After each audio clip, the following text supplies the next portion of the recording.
Bonjour, bonjour, cher peuple gabonais. Il est 6h36 ici à la gare de l'Est. Nous sommes aujourd'hui le dimanche 18 août 2024. Je suis votre humble serviteur, son Excellence Wilfried Okuma Kamitatou Lénine Dandjoko. Ce matin, au moment où je ne me suis pas encore brossé les dents, je voudrais m'adresser aux populations de la ville minière de Mwanda par rapport à l'imbroglio, à la situation chaotique du premier producteur mondial du manganèse, à savoir la Comilog. Chère population de Mwanda, mon message concerne uniquement les populations flottantes. Quand je parle des populations flottantes, ce message s'adresse aux Bateke, ce message s'adresse aux Obamba, ce message s'adresse aux Mongom, ce message s'adresse aux Fang, ce message s'adresse aux Bapuno, ce message s'adresse aux Banjabi, ce message s'adresse aux Baumbo, ce message s'adresse à toutes les personnes qui vivent en Mwanda, sauf les Bawandi. Chère population flottante, les syndicats de la Comilog dans leur entièreté, il n'y a pas un syndicat qui n'a pas signé cette pétition pour demander le départ de Léopold Batolo de la Comilog.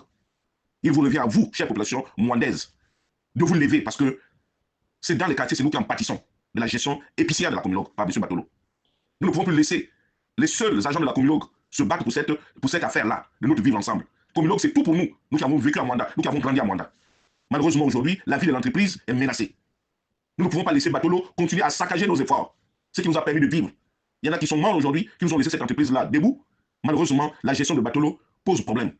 Regardez Mwanda, moi je parle en connaissance de cause. J'ai été maire dans cette ville. Les gens m'ont vu travailler. Lorsque Jean-Louis Pémangoy est allé en prison, j'ai assuré l'intérim pendant un mois. Rappelez-vous, j'ai fait rentrer au trésor public 50 millions de francs CFA. J'ai nettoyé toute la ville de Mwanda, j'ai ouvert les voies et autres avec le soutien sans faille de la Comilog. J'ai travaillé. Les poubelles étaient désormais un triste souvenir parce que j'avais tout nettoyé.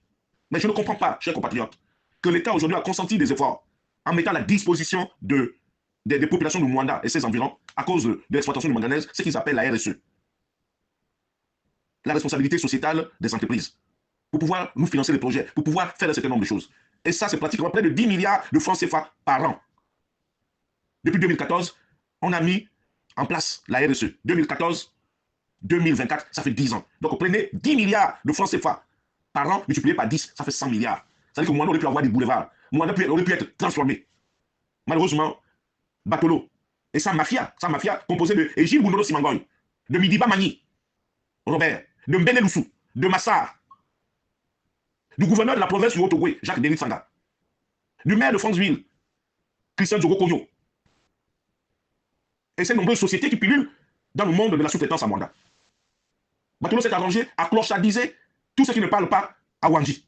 C'est ça le grand problème de Mwanda. Malheureusement, chère population, nous sommes dans un régime d'exception. Nous pensions que le président Oligui était venu pour restaurer et restituer la dignité des populations gabonaises en général et celle de Mwanda en particulier. Mais là, malheureusement, malgré la remontada, malgré nos efforts vis-à-vis de lui, il nous a prouvé qu'il n'avait rien à foutre de nous, puisqu'il nous a même menacé. Lorsqu'il a commencé à présenter les cadres qu'il avait nommés à Mwanda, tout le monde s'est levé pour dire que Batolo, nous n'en voulons plus.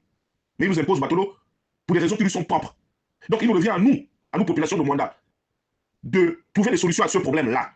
Trouver des solutions à ce problème-là, c'est de vous mobiliser, c'est de rentrer en rébellion, chers compatriotes, de barrer les routes, d'empêcher Comilog de travailler, d'aider les syndicats, jusqu'à ce que Batolo puisse partir. Parce que depuis ce week-end-là, ils font des va-et-vient à Doumaï. Ils se sont réunis là-bas, que ce soit Bungono, que ce soit Midiba Mani, que ce soit Batolo lui-même, que ce soit Octave Magnassa, que ce soit Bolo Eric Assen, que ce soit Lobo Pablo, que ce soit plusieurs cadres Bawandji, ils sont là-bas, ils font ce qu'on appelle des espèces de pétitions.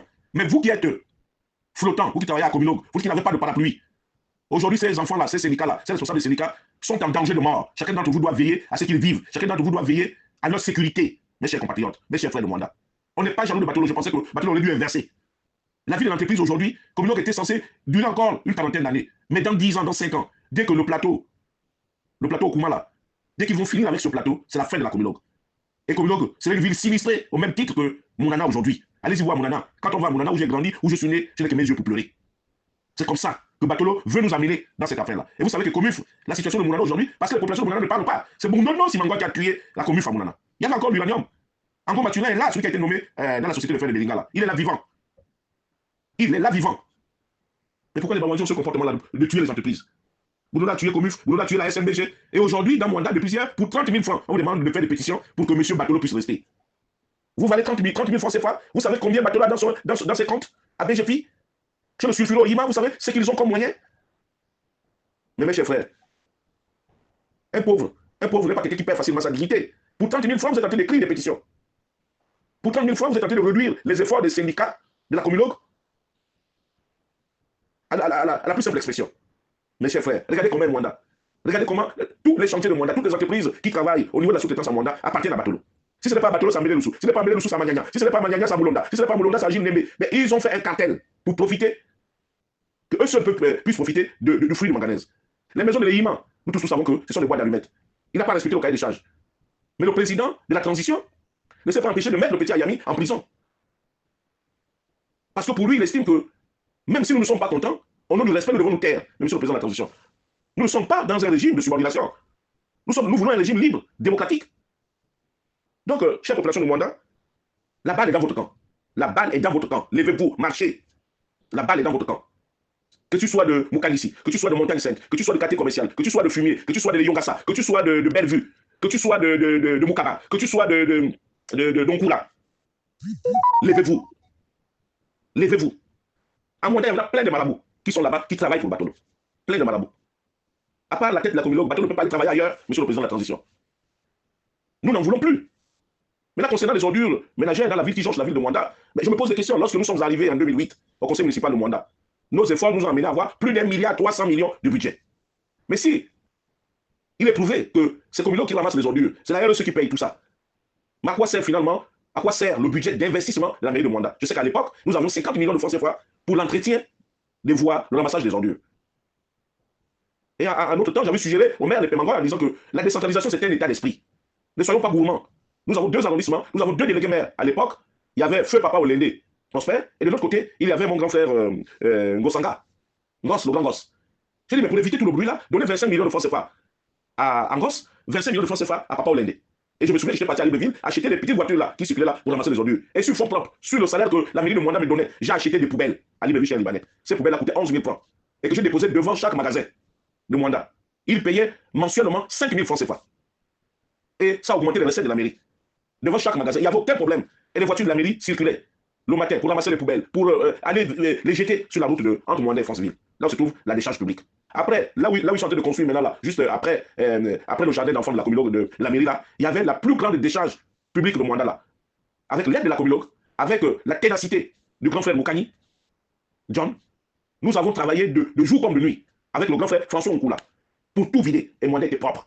À mon actif, j'avais exigé que chaque bar à Mwanda devait avoir une toilette avec de l'eau courante et un lave-main. Ça fait partie des normes d'hygiène. C'est dans les livres de la mairie. J'avais exigé à mon époque aussi que tous les lavages de véhicules doivent être faits en dur, en matériaux durables, carrelés et bien propres. Ça a été fait. À mon époque, j'ai revu la situation des commerçants sur les bords de trottoirs. Ça m'a valu tous les problèmes que vous connaissez aujourd'hui. Avec les mêmes Bawandi là. Parce qu'ils estimaient que j'avais un problème avec les Pémangoy. Alors que c'était faux. Les coupés, j'ai exigé que Feu, ou bien s'il vit encore, ou s'il est mort Makakou, je ne sais pas. En face des hippos là, c'est pas normal. Il faut les refaire en dur. C'est une affaire de salubrité publique. Il faut que ça soit propre. J'ai posé beaucoup d'actes à Mwanda. En un mois, la ville était devenue propre. Mais je ne comprends pas que les gens qui ont la RSE, les gens qui ont le budget de la mairie de Mwanda, puissent laisser les gens vivre dans une telle insalubrité. C'est pas possible. Donc, lorsque vous posez la question de qu'est-ce qu'on reproche à Batolo, ce qu'on reproche à Batolo, c'est la corruption, le détournement de l'argent privé, l'abus de confiance et la tribalisation de l'entreprise. Voilà ce que nous reprochons à Batolo. C'est pour cela que moi, dans mon plaidoyer, je sollicite du président de la transition. Ce n'est pas une façon de mettre les Gabonais de côté ou de récupérer un poste qui devait venir aux Gabonais, mais monsieur le président de la transition, si vous avez de l'ambition pour ce pays, ou bien vous-même dans l'ambition pour pouvoir conduire au destin de ce pays, la situation de Mwanda est explosive. Nous sommes pratiquement 80 000 personnes. La démographie a explosé. Pour ramener la sérénité, pour ramener notre vivre ensemble, pour qu'il n'y ait qui nous soit envoyé, un Européen, pendant au moins 1 an ou 2 ans, le temps de recoller le tissu social, qui est complètement en lambeaux. Parce que nous allons tous lamentablement vers une guerre civile, vers une guerre interethnique, monsieur le président de la transition. C'est la pure réalité. Maintenant, ceux-là, à qui Batolo et son gang remettent 30 000 francs par jour, qui remettent 30 000 francs pour signer des pétitions, je vous demande de manger cet argent, c'est l'argent du contribuable. Je vous demande de manger cet argent, c'est l'argent du contribuable. Pourquoi est-ce que c'est maintenant que le Batolo peut se permettre de remettre à chacun de vous 30 000 francs pour arracher votre signature, pour remettre en cause les efforts de vos collègues, des responsables syndicaux?